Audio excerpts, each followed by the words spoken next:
ओम नमः सिद्धेभ्यः। ओम नमः सिद्धेभ्यः। ओम नमः सिद्धेभ्यः। मंगलम भगवान मीरो, मंगलम गौतमो गणी, मंगलम कुंद कुंदात्यो, जैन धर्मोस्तु मंगलम, सर्वमंगल मांगल्यम सर्वकल्याणकारकं, प्रधानं सर्वधर्माणां, जैनं जयतु शासनं, जैनं जयतु शासनं। वन्दितु सर्वसिद्धे ध्रुवमचलमणोभवं गतिं पत्ये, मोक्षामि समये पाहुण, मृण्मो सुधिकेवली भणिदम्। नमः समयसाराय श्वानमूर्त्या चकासिते, चित्स्वभावाय भावाय सर्वभावान्तरच्छिदे।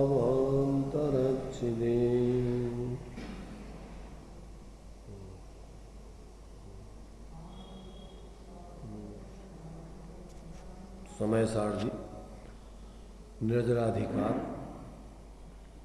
सम्यक दृष्टि, निस्संक निर्भय होता है तो उस 7 प्रकार के भय सम्यक दृष्टि को क्यों नहीं होते हैं, उसका सहेतुक खुलासा किया जा रहा है। अभी 4 भयों की चर्चा अपनी हो गई, 5वां यहाँ पर अगुप्ती भय की चर्चा चलेगी। 158 नंबर का कलश है, इसको अपन पढ़ते हैं, इसके बाद इसके संबंध में विचार करेंगे। स्वं रूपम किल वस्तु नोस्ति परमा,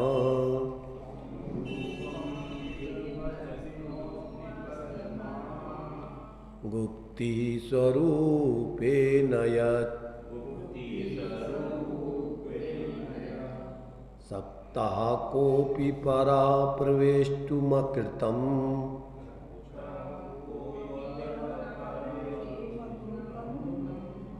ज्ञानं स्वरूपं चनुः, अस्या गुप्तिरतो न काचन भवेत्,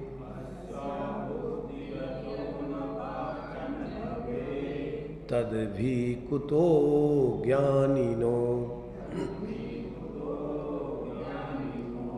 निःशंका सततं स्वयं ससहजम्,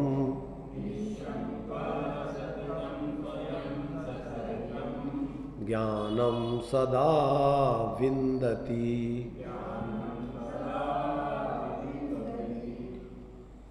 इसका हिंदी पद्यानुवाद है। कोई किसी का कुछ करे यह बात संभव है नहीं, सब हैं सुरक्षित स्वयं में अगुप्ति का भय है नहीं। जब जानते यह ज्ञानी जन, तब होय क्यों भयभीत वे तो सतत निसंक हो, निज ज्ञान का अनुभव करें। क्या इसमें बतलाया? सम्यक दृष्टि ज्ञानी धर्मात्मा क्यों सभी प्रकार के भयों से रहित होते हैं। यहाँ पर अगुप्ती भय उनको क्यों नहीं होता है, उसका यहाँ पर सहेतुक खुलासा कर रहे हैं। क्योंकि वो वस्तु का स्वरूप कैसा जानते हैं? किल स्वम रूपम वस्तुनः परमा गुप्ति अस्ति। वास्तव में वस्तु का स्वरूप ही वस्तु की परम गुप्ति है। क्या है? वस्तु का स्वरूप ही अपने आप में परम गुप्त स्वरूप है, उसमें परम गुप्ति है। यत स्वरूपे का अपि परा प्रवेष्टुम न सकता, क्योंकि स्वरूप में कोई दूसरा प्रवेश नहीं कर सकता। प्रत्येक वस्तु में ऐसे स्वयं की ही सामर्थ्य विद्यमान रहती है, शक्तियाँ हैं, ऐसे उनमें गुण धर्म हैं कि जिसमें किसी दूसरी वस्तु को प्रवेश करने की व्यवस्था ही नहीं है। गुप्ती माने होता है छुपा हुआ रहना। यहाँ पर देखो भावार्थ में दिया है इन्होंने गुप्ती का विशेष खुलासा लौकिक दृष्टि से। गुप्ती अर्थात जिसमें कोई चोर इत्यादि प्रवेश ना कर सके, ऐसा किला, भंवरा, तलघर इत्यादि, ऐसा स्थान जिसमें कोई तुम्हारे लिए मार ना सके, किसी प्रकार तुम्हें हानि ना पहुंचा सके, ऐसे उस स्थान या उस स्थिति का नाम गुप्ती है। तो अब ये कह रहे हैं कि वस्तु स्वयं अपने आप में इस प्रकार से परम गुप्ती स्वरूप है कि उसमें अन्य किसी वस्तु का प्रवेश करने की व्यवस्था ही नहीं है। अस्ति नास्ति नाम का धर्म है वस्तु में। तो नास्ति नाम का धर्म वो क्या काम करता है? जैसे तलवार और ढाल होती है, तो तलवार काट करती है शत्रु का और ढाल सुरक्षा करती है। तो अस्ति नाम का धर्म अपने स्वरूप की स्थिति को ज्यों का त्यों बरकरार रखता है, और नास्ति नाम का धर्म पर को अपने रूप में नहीं आने देता, पर को अपने में प्रवेश करने से बचाता है।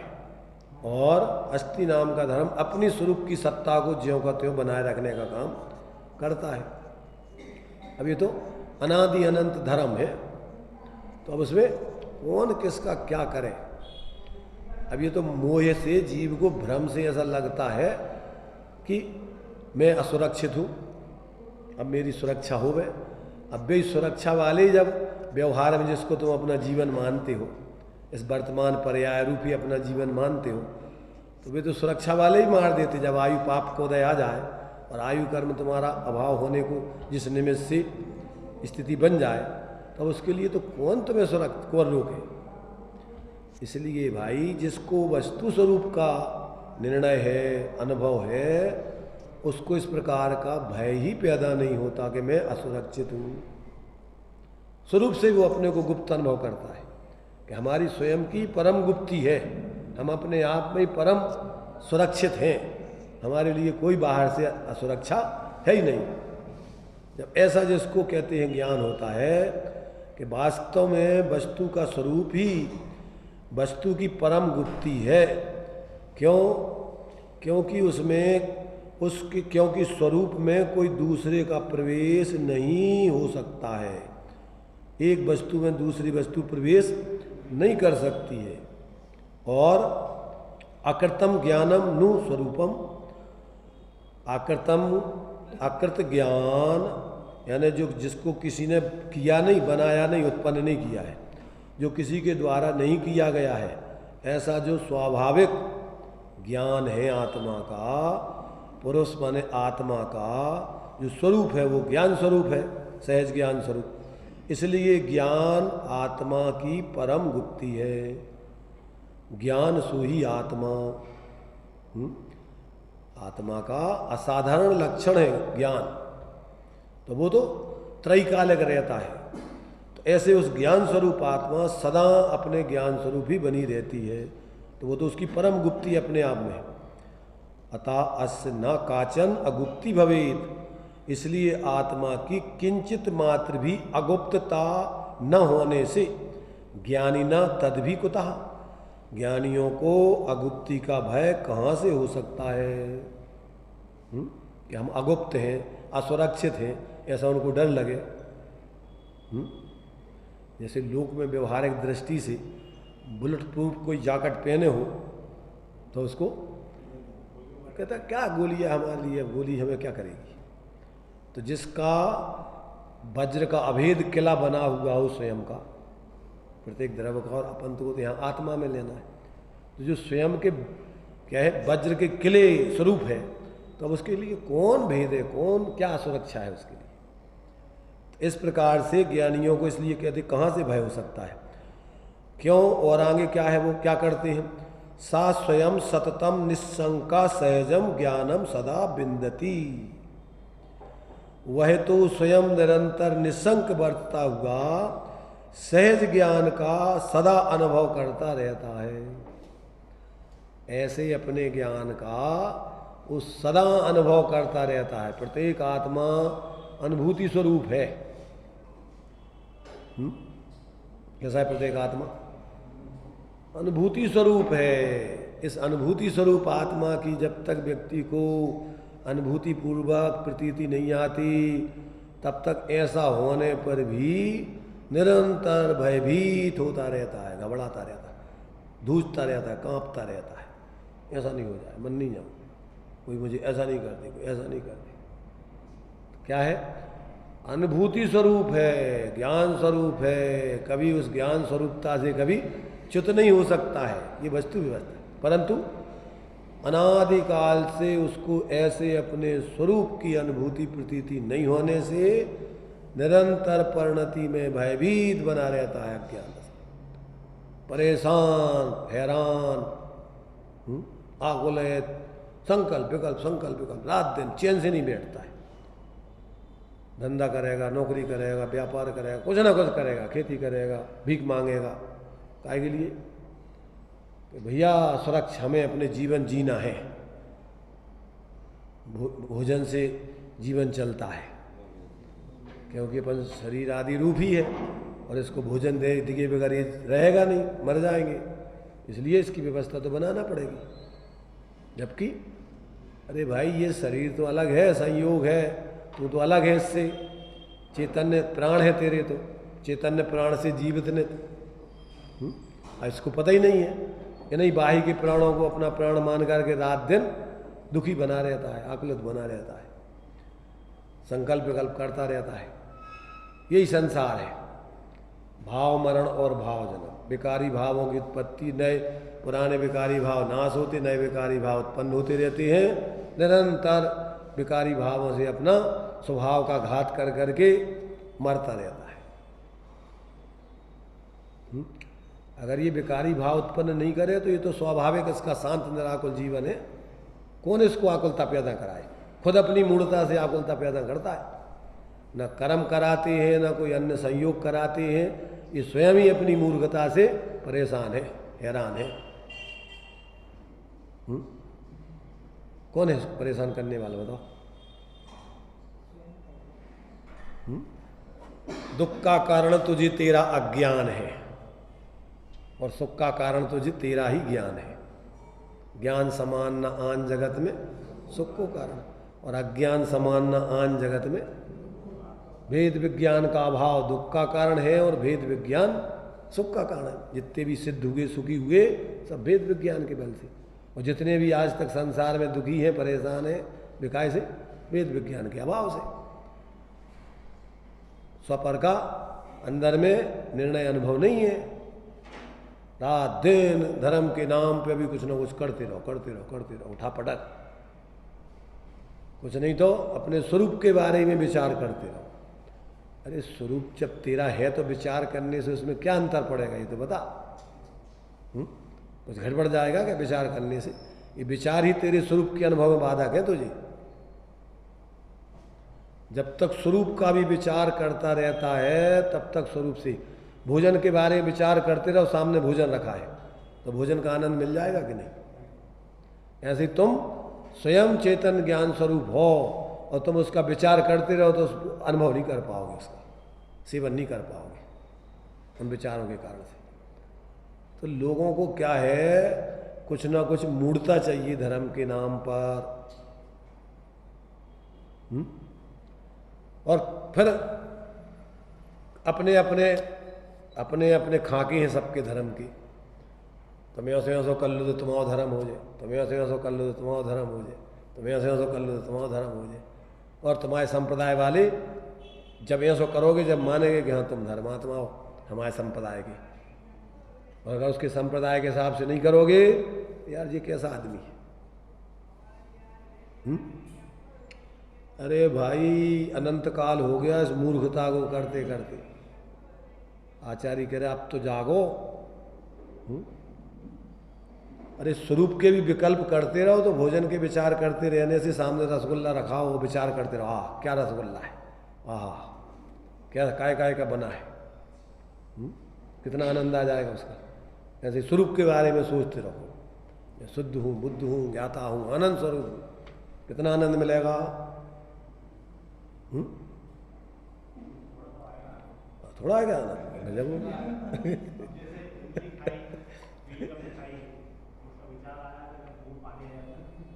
जिसने नहीं खाई उसको नहीं आता है, जिसने खाली हो तो उसको तो उसका स्वाद जो खाया है उसके आधार पे आती है वो पानी। तो जिसने चखा ही नहीं अब उसको कैसे स्वाद आएगा, ना पानी आएगा ना उसमें कछुआ आएगा। जो खा चुके हैं उनको इमली का नाम लोगे तो वो तो चूंकि खाई है तो वो खाए हुए अनुभव के आधार पर उनको वो आता है, ऐसा लगता है। पर जिनने कभी चखी नहीं तो अब भी उनको क्या पता। थोड़ा मैंने दृष्टांत दिया कि स्त्री का स्वांग बना के लड़का डांस करता है तो कौन कामुक होते हैं कि जिनको अनुभव है, ऐसे लोग कामुक हो जाते हैं। और जिनको अनुभव नहीं है वो स्वयं अनुभव से रहे थे। बताना तो ये कि उसको स्वयं अनुभव नहीं है इसलिए मटका रहा है, उसको कुछ स्वाद मात कुछ नहीं है। ऐसे ही चाहे वो सामने बैठने वाले हों और चाहे स्वयं बोलने वाला हो, अगर उसको स्वाद नहीं, जिसको स्वाद है तब तो वो अंदर से उसकी याद कर करके बोलते हैं तो वो उनके लिए तो वो उस जाति का थोड़ा बोलने में भी थोड़ा इस प्रकार का भाव आता है। पर जिसको कभी स्वाद ही नहीं है, जैसे वो दृष्टांत दिया ना एक छल्लक धर्मदास जी ने कि सेठ जी की हवेली में पला कुत्ता, उसके रात्रि में चोर आए तो चोर को देख करके भौंकने लगा तो गांव के सारे कुत्ते भौंकने लगे। अब उन कुत्तों से पूछो कि क्यों भौंक रहे थे, उन कुत्तों से पूछो, गांव के कुत्तों से कि क्यों भौंक रहे हैं, तो क्या बताएंगे वो कि ये भौंक रहा है इसलिए भौंक रहा है, हमारा साथ ही भौंक रहा है। तो ऐसे ज्ञानी बोलते हैं अपने स्वरूप की महिमा करके आह्लादित होगी, और अज्ञानी उनकी नकल उतारने लग जाए तो कितना उनको रस आता होगा। उनसे पूछो कि भैया काय तुम काय बोल रहे आना ऐसा रस ले, तो बे बोल रहे थे, उनने कही, भगवान महावीर स्वामी ने कही, कौन आचार्य ने कही, फलानों ने कही, इसलिए हम कह रहे हैं। पर तुम्हें कजू है वो स्वाद, हमें कजू नहीं है पता। इसलिए उन्होंने लिखा कि अगर ज्ञानियों की अनुभूति बात को तुम भी कहोगे तो संसार में बहुत धक्के खाओगे। अगर ज्ञानियों की कही जीवन में उतारोगे तो संसार से पार उतर जाओगे, और उनकी भी अगर उनकी भी कहते रहोगे तो तुम भी चतुर्गति में घूमोगे, भटकोगे। तो ये सिर्फ पीछे लगने का मार्ग नहीं है, ये तो अपने अनुभव का मार्ग है। पीछे लगना तो उनसे जिनने अनुभव किया है तो उससे विधि सीखने के लिए, ना कि अकेले पीछे लगे रहने के लिए, भीड़ इकट्ठी करने के लिए। क्यों भाई, छोटे बबलू की समझ में आ रहा है? उमेश चंद जी तुम्हारी समझ में आ रहा हो कि नहीं? आता है पर पूरा नहीं आ पाता, बाहर ही बाहर रह जाता वो है। अभी तक अंदर तक नहीं आ पाता वो, पूरा बाहर आने के बाद रुक जाता है। देखो भाई, वास्तव में काम तो क्या है, उस शेर जैसा एक 5 मिनट, थोड़े 5 मिनट का थोड़ा सुना उसने, और सुन करके जैसे अपन यहाँ पर जो शब्द बोलते हैं उस शब्द के अर्थ में जल्दी जुड़ जाते हैं। इधर बोलते हैं कि भैया भी बुला रहे तुम्हारे पिताजी ने ऐसे, तो अपन शब्द ही नहीं सुना, कहो तत्काल जल्दी बंद करके और नीचे से पहुँच जाएगा, या तो खुला ही छोड़ के चले जाए। कब बात है, तुम्हारा बच्चा बुला रहा नीचे, तो अपन का दिखाने लगा, समस्या दिखने लगती, कोई ना कोई कारण है, भाई क्यों आ गया बुलाने, तो अपन को तत्काल उसका भाव भाषण होता है और अपन उस कार्य को करने लगते। ऐसे यहाँ अपन को शब्द है, ये तो शब्द में और अर्थ में वाचक वाच्य नियोग है, निमित्त नैमित्तिक संबंध। अगर उन शब्दों से और शब्द के वाच्यभूत अर्थ को आप अंदर में ग्रहण करोगे तब तो काम बनेगा, और अकेले शब्द ही शब्दों में बस बोलते रहो तो कुछ नहीं है, जिंदगी पूरी हो जाएगी, मिलने जुलना कुछ नहीं। आ रहा समझ में? भाई लोक में भी अपन भोजन परस रहा हो कोई, तो भैया थोड़ा सा नमक दो, तो तुम्हारी शकल देखा था क्या करा थे? वो नमक उठा के देता है तुम्हें, और तुम डाल के सब्जी में जिसमें कम वो खाते मजा आता है। ऐसे ही आचार्य कह रहे कि तुम्हारा आत्मा आनंद को पिंड है, ज्ञान को सागर है, भंडार है, और अपन आगे बढ़ो और पढ़ो और आगे करो और अरे तो ही है अकेलो धर्म कि तुम ज्ञान सोई आत्मा, बस इतना ही है। ज्ञानानुभूति रे आत्मानुभूति, बस इतना सा धर्म है। अभी धर्म के लाने कितने ग्रंथों में समझने तुम्हें? जीवस्य अन्य पुद्गलस्य अन्य इति तत्व संग्रह। जीव जुदा पुद्गल जुदा, यही तत्व को सार और कछु व्याख्यांशो, यही को अब तुम्हें जितने भेद समझने हो तो हम तुम्हें भेद कर करके कि आत्मा में हमने कह दे कि भैया कोई परद्रव्य आत्मा में नहीं है। अब तुम्हें कौन कौन सी परद्रव्य नहीं है तो हम समझाएंगे कि पुद्गल नहीं है, पुद्गल में और का होता है वो नहीं है, कहते पुद्गल में स्पर्श होता है, स्पर्श की कितनी पर्याय होती हैं, उसमें विसारी पर्याय भी नहीं है, उसके ये गुण भी नहीं है। अब बोलत रहो तुम, आत्मा में स्पर्श नहीं है, रस नहीं है, गंध नहीं है, आत्मा मीठा नहीं है, खट्टा नहीं है, चरपरा नहीं है, तीखा नहीं है, कसाला नहीं है, आत्मा मीठा नहीं है। तो कितनी निषेध करें जब तुम्हारी आत्मा समझ में आ जाए? अरे भाई निषेध रूप में तुम बोलते रहो और सारा निरूपण निषेधात्मक ही है। अस्थि रूप में तो बस इतना ही है कि तुम बस चेतन ज्ञान स्वरूप हो। बताओ निश्चय मोक्ष मार्ग कितनों है? 6 डाला में पढ़ा होगा आपने। पदम भाई निश्चय मोक्ष मार्ग बताओ कितो है 6 डाला में? 3 लाइन तो व्यवहार से लिख देंगे। निश्चय से तो एक ही है अकेलो, अपने स्वरूप की श्रद्धा, स्वरूप की ज्ञान, स्वरूप की लीनता और तीनों की अभेदता।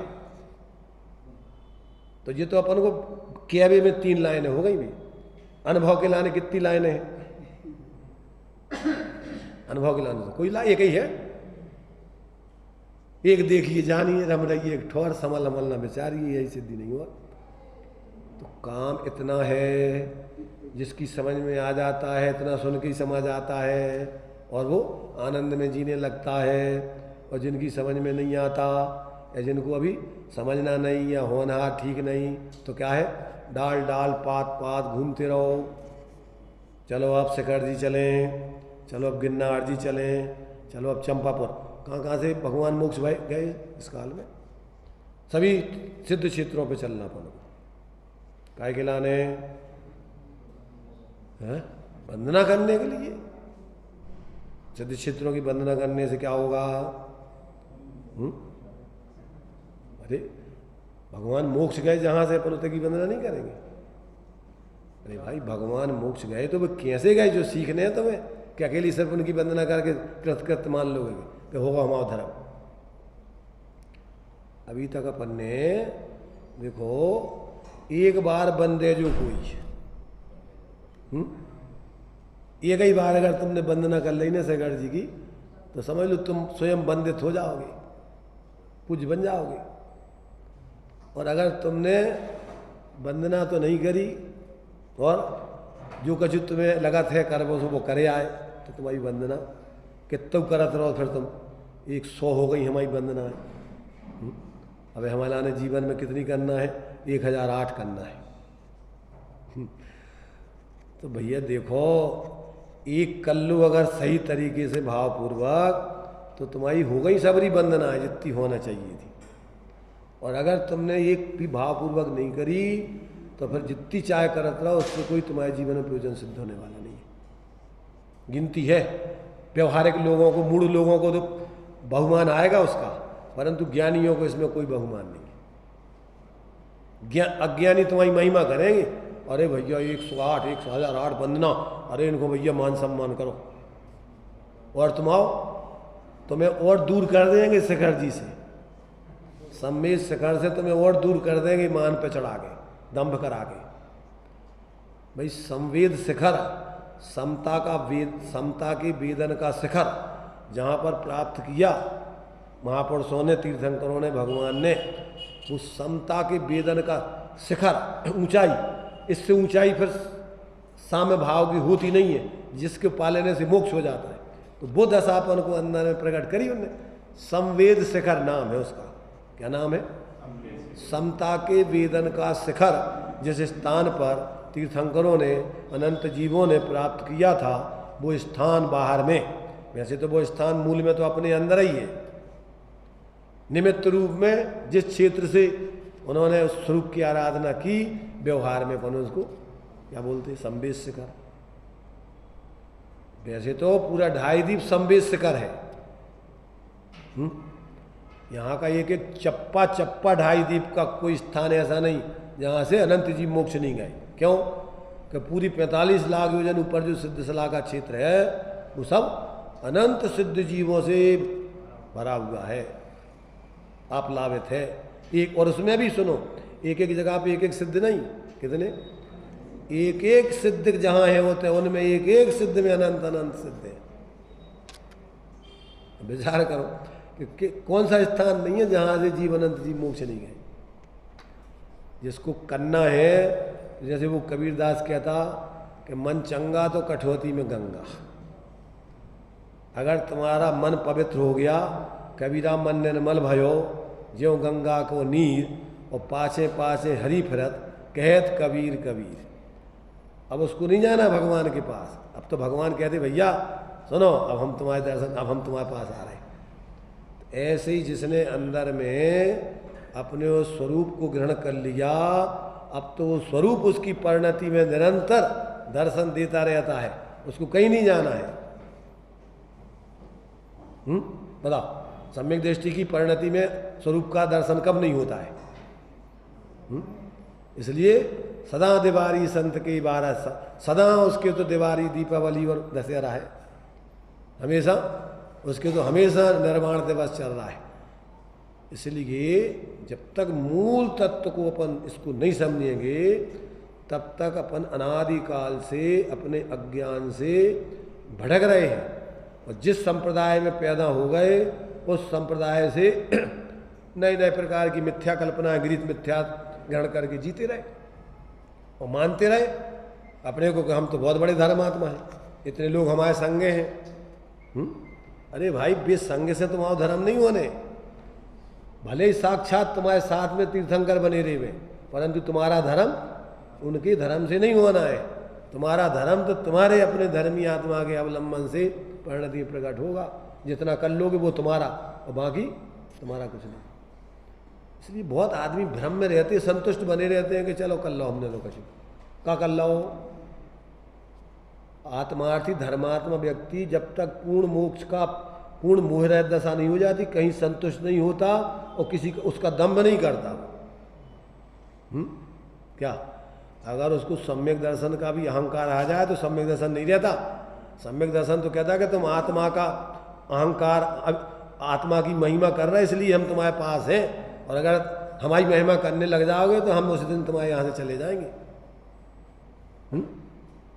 क्या भाई, उसको अपना अपने स्वयं पर अंदर में बहुमान आवे स्वरूप पर आत्मा का, तब जाकर के परिणति में निरंतर एक रूपता बनी रहती, और वो स्वरूप अपना जो उस स्वरूप में कोई अंतर नहीं पड़ता। वो महान क्यों है? क्योंकि कोई उसको मानो चाहे नहीं मानो, उसको कोई अंतर नहीं पड़ता। जो मानता है उसका हित होता है, जो नहीं मानता है उसका हित होता है। और उसको जैसे साधुओं का लक्षण दिया, कोई बुरा कहो अच्छा कहो, लक्ष्मी आओ जाओ, लाखों वर्षों तक जियो, या आज ही मृत्यु आ जाओ, तो भी उसको कोई अंतर नहीं पड़ता। बाहर के संयोगों के वियोगों का, संयोगों का वियोग से उससे कोई अंतर नहीं। क्यों? कि उसने शाश्वत तत्व से जुड़ गया, तब उसकी परिणति भी ऐसा निस्संक निर्भय होकर के सहज जीवन जीती। तो इस सम्यक दृष्टि का जीवन सहज होता है, बाहर से अप्रभावित रहता है, और बाहर को प्रभावित भी नहीं करता है। ना तो वो किसी को प्रभावित करना चाहता है कि तुम हमारा न जानो कुछ, कहा जन्मावे से हमें कहा मिल जाए, हमें तुम जानने लगो कि तुम धर्मात्मा हो, हमें कहा मिल जाए, और परेशानी को कारण बने, और नहीं जानत हो तो हमारा का कम हो रहा हो। इसलिए वो ना किसी को प्रभावित करना चाहता है और ना किसी से प्रभावित होता है। वो तो अप्रभावी स्वरूप से जुड़ गया, तो उसकी परिणति भी सदा एक रूप चलती रहती है उसकी जीवन पद्धति। इसलिए धर्मात्मा व्यक्ति ऊंचे नीचे जीवन नहीं जीता है, स्वाभाविक जीवन। अब लोगों को लगता है कि अरे यार जी प्रभावित नहीं हो, अरे इनको कभी अंतर नहीं पड़ा। अरे अंतर किस चीज़ का? अंतर तो है मोह का। भाई अंतर तो मोह में दिखता है, और वस्तु स्वरूप में तो कोई अंतर है ही नहीं। जो निगोद में सोई मुझमें सोई मोक्ष मजार, तो परमार्थ से तो कोई अंतर वस्तु में है नहीं। इसलिए यहाँ कहते हैं कि ज्ञानी जीव क्या करते हैं, भावार्थ देखिए इसमें, गुप्ती अर्थात जिसमें कोई चोर इत्यादि प्रवेश न कर सके, ऐसा किला, भौरा, तलघर इत्यादि, उसमें प्राणी निर्भयता से निवास कर सकता है मिथ्या दृष्टि संसारी। ये उसकी बात है, लोक में ऐसा माना जाता है, ऐसा गुप्त प्रदेश ना हो और खुला स्थान हो तो उसमें रहने वाले प्राणी को, कौन से प्राणी को? मिथ्या दृष्टि को, अगुप्तता के कारण भय रहता है। ज्ञानी जानता है कि वस्तु के निस्वरूप में कोई दूसरा प्रवेश कर ही नहीं सकता, इसलिए वस्तु का स्वरूप ही वस्तु की परम गुप्ती है, अर्थात वस्तु का स्वभाव ही उसका अभेद्य किला है, उसको किसी के द्वारा भेदा नहीं जा सकता है। पुरुष का अर्थात आत्मा का स्वरूप ही ज्ञान स्वरूप ज्ञान है, उस ज्ञान स्वरूप में रहा हुआ आत्मा गुप्त है, क्योंकि ज्ञान स्वरूप में दूसरा कोई प्रवेश कर ही नहीं सकता, चाहे मिथ्या दृष्टि हो चाहे सम्यक दृष्टि हो। उसके ज्ञान में किसी अन्य का, किसी का प्रवेश आज तक हुआ ही नहीं। अब मिथ्या दृष्टि को भ्रम होता है, जैसे हमारे में कोई दूसरा घुस गया हो,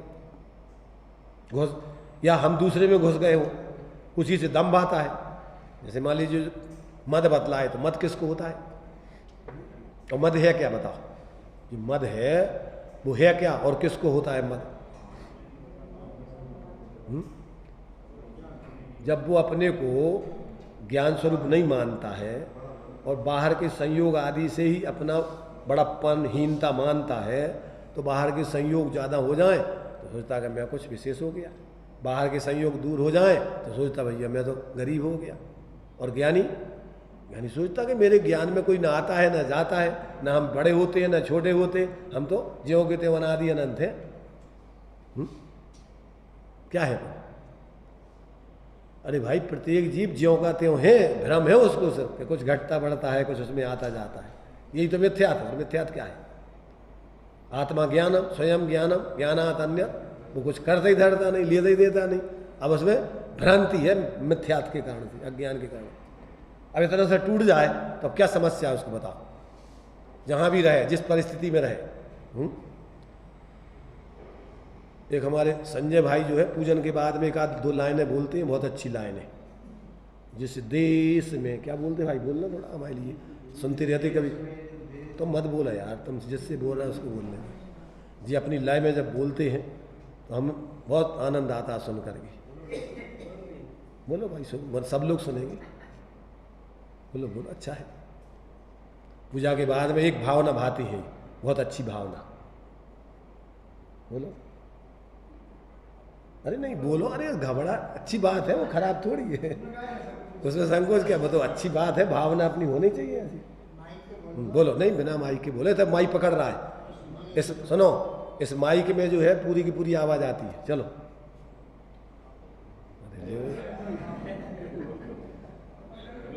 हमें पूरी याद नहीं है, बोलो चलो।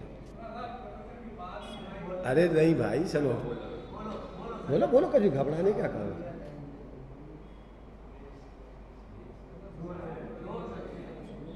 हाँ सुनो सुनो, हम बोल देंगे अभी, बोलो।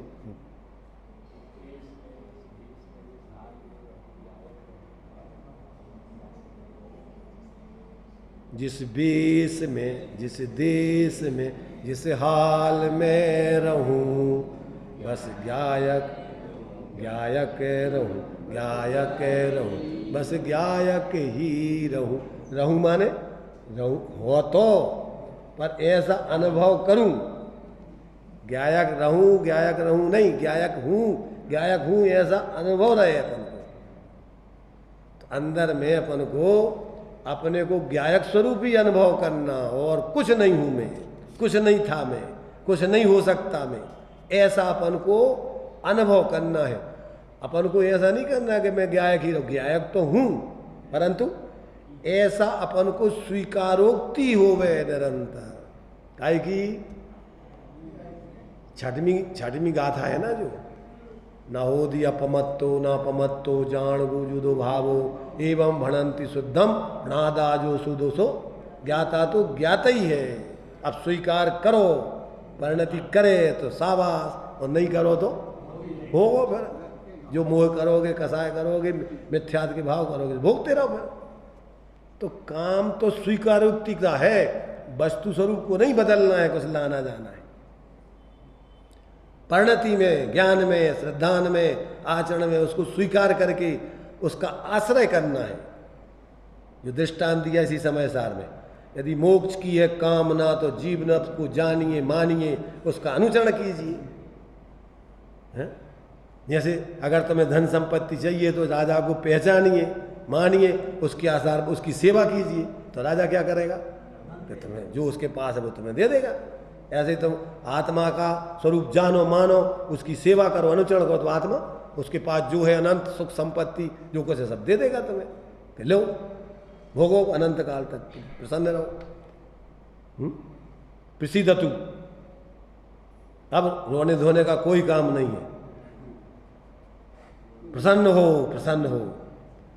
आचार्य आशीर्वाद, स्वस्ति अविनाशी कल्याण हो तुम्हारा।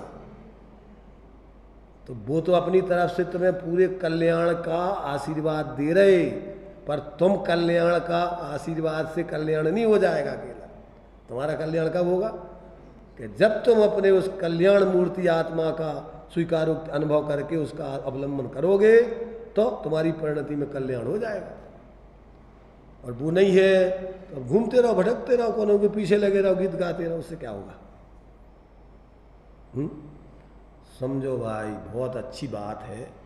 अपन को कम से कम सत्य सुनने की रुचि, जिज्ञासा, भावना अगर होती है अंदर से, रूढ़ी से नहीं, देखा देखी नहीं, सांप्रदायिक बुद्धि से नहीं, ऐसे वस्तु स्वरूप के आधार से अपन को इस प्रकार से अगर ये बात अच्छी लगती है, रुचती है, और उसको अपन निरंतर वास्तव में उस रूप ही ढलना चाहते हैं, तो समझ लो कि भावी भगवान हो।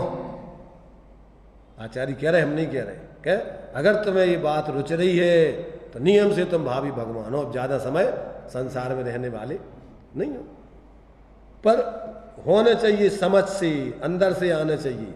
अंदर से उठी हुई भावनाएं सफल होती हैं उसको रोकने वाला। अंदर से अपनी भावनाएं उठती हैं कि हम करोड़पति बन जाएं, लखपति बन जाएं, प्राणपण से, तो बने रहो, करोड़पति रहो, पैसों के पीछे बने रहोगे, करोड़पति रहोगे, धन संपत्ति के पीछे, पदों के पीछे, बाहर में कसायों के पीछे दौड़ते रहोगे। और अगर अंदर से एक बार ये भावना पैदा हो जाए कि वास्तव में मैं तो वास्तव में अब ये संसार को नहीं चाहता हूँ, अब तो मैं मुक्त स्वरूप को चाहता हूँ, और मेरे लिए अब कुछ नहीं चाहिए, तो मुक्त स्वरूप तैयार है, सदा हाजिर है। तुम्हारे समर्पण की जरूरत है उसको। तो जिस समय पूरा समर्पण करो, पूरा का पूरा वो तुम्हें सब कुछ अपना देने के लिए, सौंपने के लिए तैयार है स्वभाव। पर परिणति की क्या है, इतना समर्पण चाहिए। अपन अधूरे मन से, आधे मन से सुनते समझते हैं, फिर उसमें भी शंका करते हैं कि पता नहीं भैया ऐसा है क्या नहीं है, अब ये तो ठीक है, सब लोग कह रहे हैं और हमें दिखा तो नहीं है, जो बोले वाले हैं वे ही परेशान दिख रहे हैं हमें।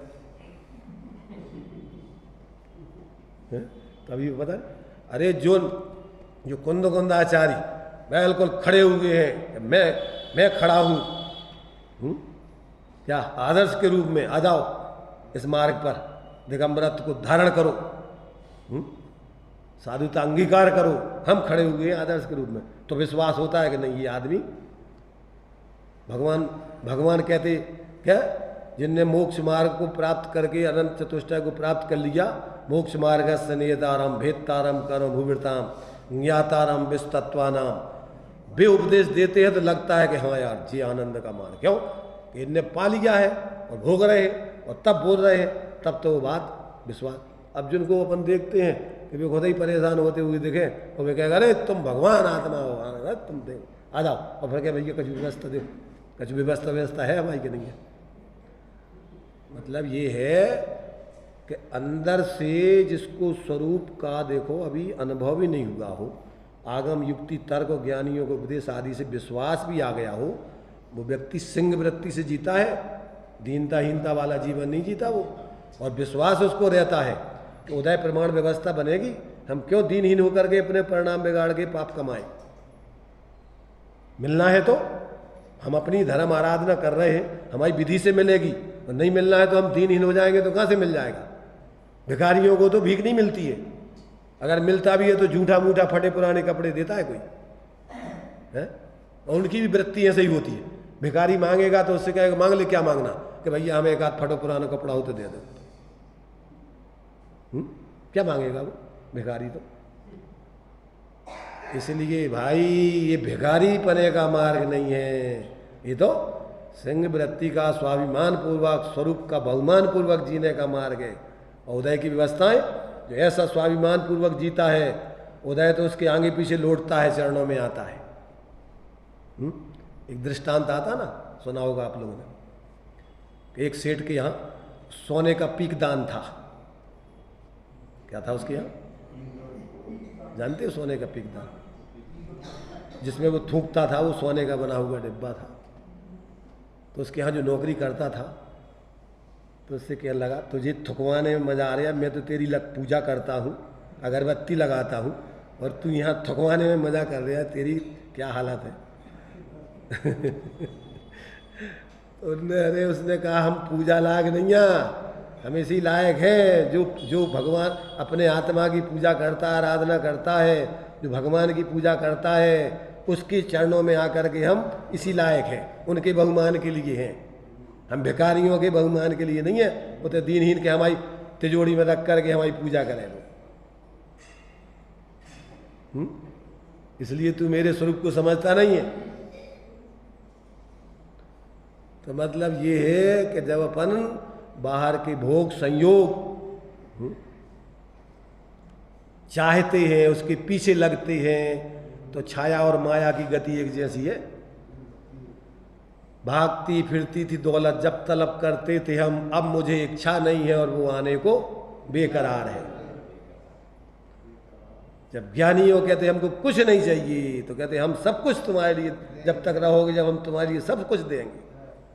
और जो कहता है हमें सब चाहिए, तो कहते हम तुम्हें कुछ नहीं देंगे, भूखे मरते रहो, घूमते रहो।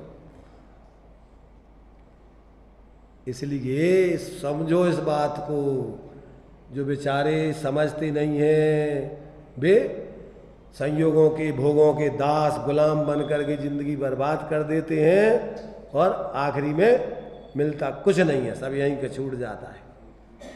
इसलिए यहाँ कहते हैं कि गुप्ती अर्थात जिसमें कोई चोर इत्यादि प्रवेश ना कर सके, ऐसा किला भौरा तलघर इत्यादि उसमें प्राणी निर्भयता से निवास कर सकता है, ऐसा गुप्त प्रदेश ना हो और खुला स्थान हो, तो उसमें रहने वाले प्राणी को अगुप्तता के कारण भय लगता है।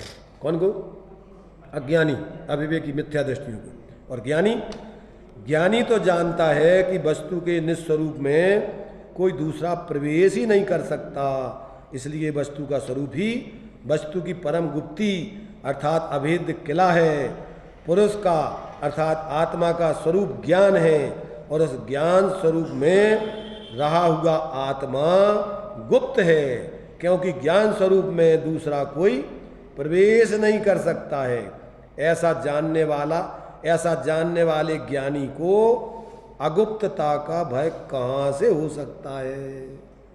वो काय के लिए अपने लिए असुरक्षित अगुप्त महसूस करेगा? वो तो अपने को परम सुरक्षित परम गुप्त अनुभव करते हुए क्या करेगा? वह तो निशंक बरतता हुआ अपने स्वाभाविक ज्ञान स्वरूप का निरंतर अनुभव करता हुआ निर्भय जीवन जीता है।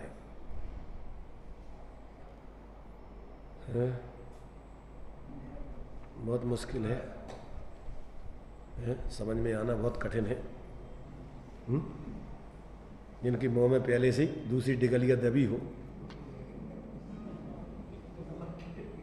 उनको इसका स्वाद आना बहुत मुश्किल है। पहले से धारणा में उनने अपनी मिथ्या धारणाएं बहुत जबरदस्त पकड़ रखी हो, तो अब उनको कौन इस स्वरूप को अपने उनको ज्ञान ग्रहण करावे, समझावे। इसलिए जब तक अंदर की तुम्हारी जो मिथ्या धारणा है, जो गंदगी भर रखी है, जब तक उसको हटाओगे नहीं, और वो भी हटने का उपाय बस स्वरूप को ग्रहण करके ही हट सकती है, बातों में नहीं हट सकती। उसको अपनी परिणति में जब स्वरूप को ग्रहण करोगे तो वो परिणति मिथ्या परिणति तुम्हारे अंदर होगी नहीं, क्योंकि दो चीजें एक साथ नहीं होती, दो ही काम नहीं हो सयाने, समझे ना। मोक्ष मार्ग और संसार का शोक, ये दोनों एक साथ नहीं चलते हैं। स्वरूप का आनंद और बाहर का विषयों का आनंद, दोनों संग नहीं रह सकते। तो ये देखो नाटक समय सार में भी इसके जो छंद दिए वो भी बहुत बढ़िया है, पढ़ने लायक है, इसको हम पढ़ लेते हैं।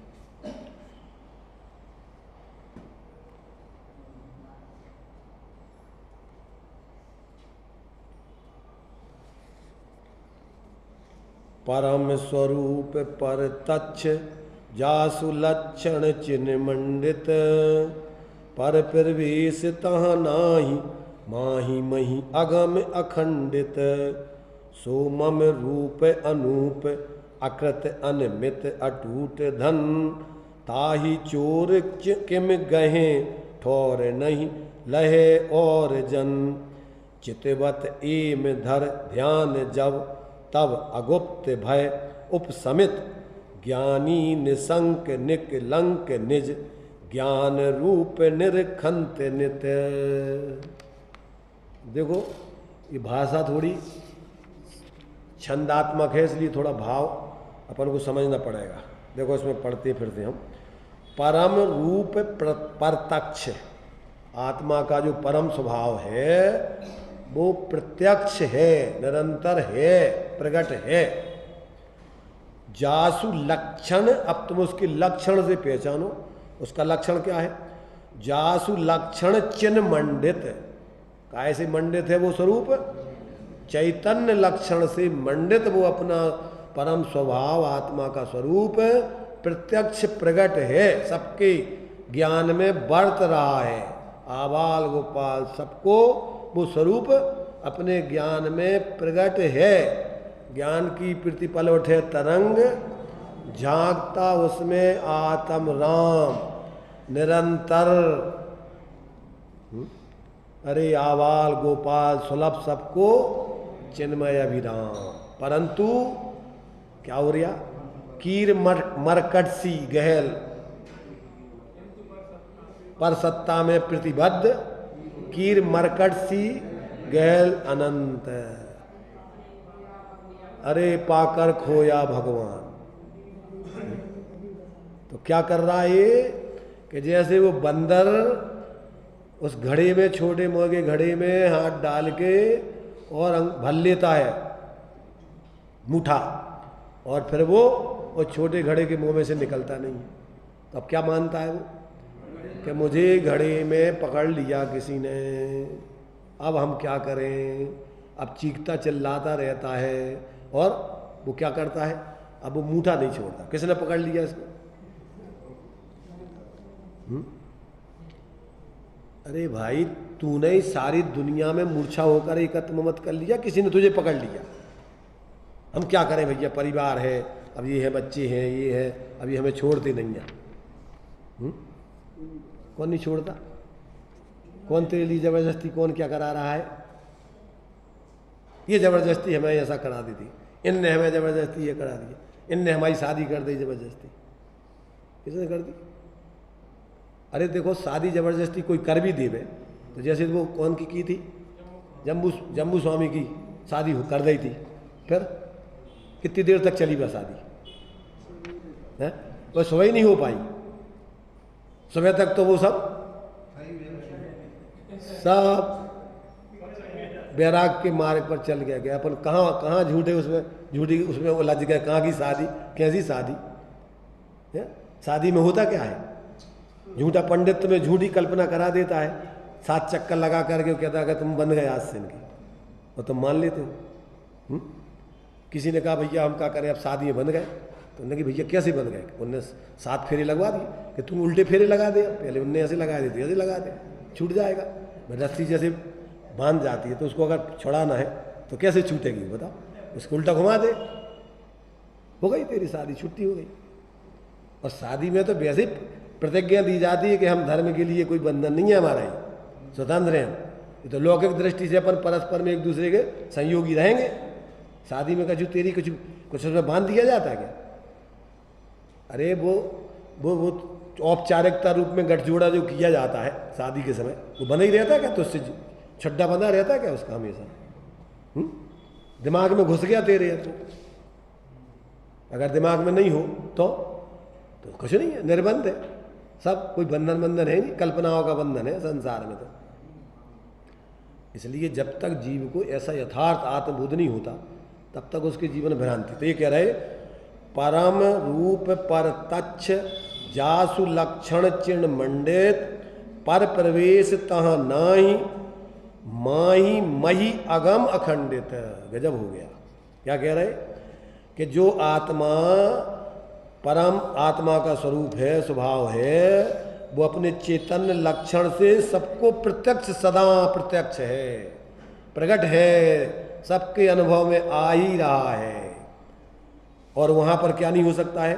पर प्रवेश तह नाही, वहां दूसरे का प्रवेश, न रागादिक का, न कर्मों का, न शरीर का, न किसी का। वहां अपने ज्ञान में उस आत्मा में किसी का प्रवेश होता ही नहीं है।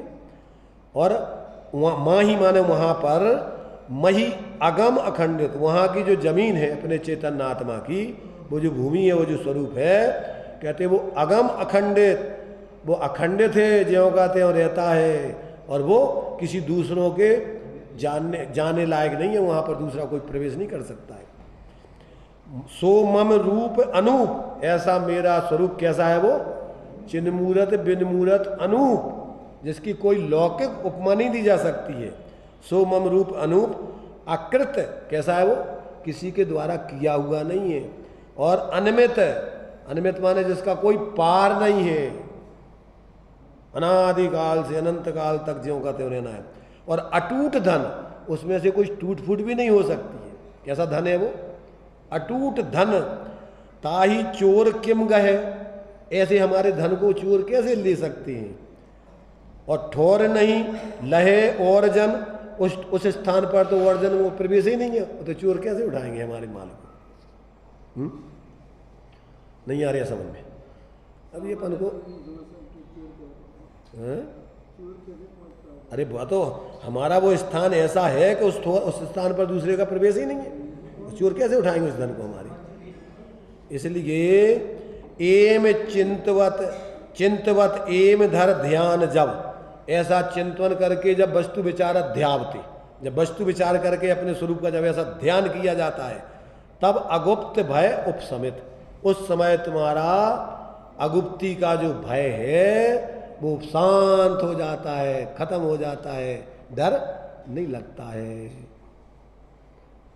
कितना ज्ञानियों ने जो है गजब का अपना काम करके लोगों को भी प्रेरणा दी है कि भैया तुम अपने ऐसे धन को देखो, आज तक तुम भिखारी बने हुए हो अपना ऐसे अनंत धन को भूल करके, वास्तविक धन को भूल के झूठे धन में दूसरों के धन को ग्रहण करने के चक्कर में 4 गति 84 लाख की जेल भोग रहे हो अनादिकाल से। भाई सप्त व्यसन दिए ना इसमें इन्होंने। तो पराई सोच दूसरों की ग्रहण करने का भाव चोरी है, और इसकी तुम्हारी भावना में ही 4 गति 84 लाख योनियों की जेल भोग रहे अनादिकाल से। अब तो जागो, अब तो निद्रा छोड़ो। तो कह रहे इस प्रकार ऐसा चिंतवन एम धर ध्यान जब, तब अगुप्त भय उपशमित, और ज्ञानी निसंक निकलंक निज ज्ञान रूप निरखंत नित, फिर अपना ऐसा ज्ञान स्वरूप आत्मा का निरंतर देखते अनुभव करते हुए ज्ञानी सदा निसंक बरतते हैं, निर्भय बरतते हैं। थक गए अपन लोग सुनते सुनते। अब तो ऐसा लगता है कि भैया अब तो जल्दी से अपन कुछ और खावे। अब जो तो अपन खात सुनत ज्ञान में, अब इसमें तो मज़ा नहीं आ रहा। और कुछ खाने का भाव होता है कि अब तो कजू अपन अब तो मिथ्या विकल्पों के सेवन करें, अब सम्यक विकल्प विचारों का तो अब सुन सुन के अब बस पर रहने दो। अनुभव जब तक नहीं हो तब तक सुनने में मज़ा नहीं आता है। सुनने में फिर क्या लगता है, जिसने कोई चीज़ खाई नहीं हो और उसकी कोई महिमा करे तो वो होने लगती है यार कहाँ की बातें कर रहा हूँ, और जिसने खाई हो तो अरे उसको तो रस टपकता है, ऐसे लगने लगता है जैसे साक्षात उसका सेवन कर रहे हैं। तो ज्ञानी तो बोलते बोलते थकते नहीं है। भजन भजन भा जाना, जिनको जो चीज़ भा जाती है उसी के गीत रात दिन गाते हो। जितने ज्ञानी हुए रात दिन उनने एक ही गीत गाया, एक ही गीत गाया, मेरो तो चैतन्य लाल दूसरा ना कोई रे। जिसके सिर मोर मुकुट, जिसके कौन सा है उपयोग मुकुट, मेरो पति सोई रे। छाण दई कुल की कहानी क्या करेगा कोई रे, संतंड के बैठ बैठ लोक लाज खोई रे। अब तो बेली फैल गई आनंद फल हुई रे। भगत भगत देख राजी हुई जगत देख रोई रे। तो भगत जगत के लोग मोही जीवों को देख करके रोना आता है कि कहाँ उलझी है, कहाँ परेशान हो रहे हैं, और स्वरूप की आराधना करने वाले जीवों को देखकर आनंद आता है कि गजब है, देखो क्या आराधना करते हैं। तो इस प्रकार से ये अपने लिए अगुप्ती का भय ज्ञानियों को नहीं होता, क्योंकि वो अपना शाश्वत स्वयं परम गुप्ती वाला स्वरूप निरंतर अनुभव करते हैं। इसलिए उनकी परिणति में कोई भय गुप्ती आदि का पैदा नहीं होता। इसका देखो 2-3 लाइनों में अर्थ दिया है। आत्मा साक्षात परमात्मा रूप है, ज्ञान लक्षण से विभूषित है, उसकी अगम्य और नित्य भूमि पर द्रव्यों का प्रवेश ही नहीं हो सकता है। उसकी भूमि कैसी है, मन इंद्रियों के अगोचर, बाहर के विकल्पों के भी अगोचर, अन्य के भी अगोचर। तो कहते वहाँ उस ऐसी भूमि पर का प्रवेश ही नहीं है। इससे मेरा धन अनुपम स्वयं सिद्ध अपरंपार और अक्षय है, उसे चोर कैसे ले जा सकता है। दूसरे मनुष्य के पहुँचने को उसमें स्थान ही नहीं है। जब ऐसा चिंतन किया जाता है तब अगुप्त भय जीवों को नहीं हो रहता। ज्ञानी लोग अपने आत्मा को सदा निष्कलंक और ज्ञान रूप देखते हैं, इससे वे सदा निस्संक बरते हैं, निर्भय बरते हैं। अब एक एक जो है ज्ञानियों के स्वरूप की महिमा है ये। अब जिनको ऐसा जीवन जीना है तो उनको ये विधि सुनना समझना चाहिए कि किस तरीके से ज्ञानी निस्संक रहते हैं, किसके अवलंबन से वो निर्भय रहते हैं। और अगर वो बात अपन को जम जाए और अपन को भी धुन सवार हो जाए, जैसे बच्चा मचल जाता है, तो फिर क्या होता है, तो उसको वो चीज़ उसको दिलवाना ही पड़ेगी, अन्यथा तो बस समझ लो फिर ऐसे ही अपन एक बार बच्चे बन जाए समझदारी छोड़ के, तो समझ लो अपना काम बन सकता है। चलिए।